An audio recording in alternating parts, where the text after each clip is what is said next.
Hello guys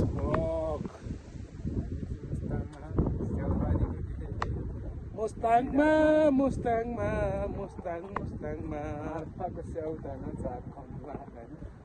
स्याउ टिप्ने बेला भएको छैन साथी हो। ट्याक्क तपाईँहरू स्याउ खान मन छ भने असोजमा दसैँको नजिक तपाईँहरू मुस्ताङ घुम्न आउनुभयो भने स्याउ तपाईँहरूले जति पनि खान पाउनुहुन्छ। टिपेर लान पाइँदैन, किन्न पाइन्छ। के स्याउ हेर्नुहोस् यहाँ रुखमा, स्याउ पुरै रुखमा टन्न छ स्याउ। हेर्नुहोस् यता पनि छ, यता पनि छ।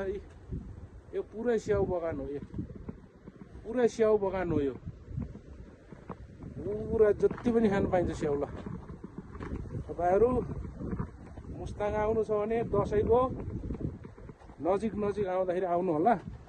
अहिले स्याउ यत्रो भएको छ भर्खरै। अब दसैँको मुखमा चाहिँ यत्रो हुन्छ। अनि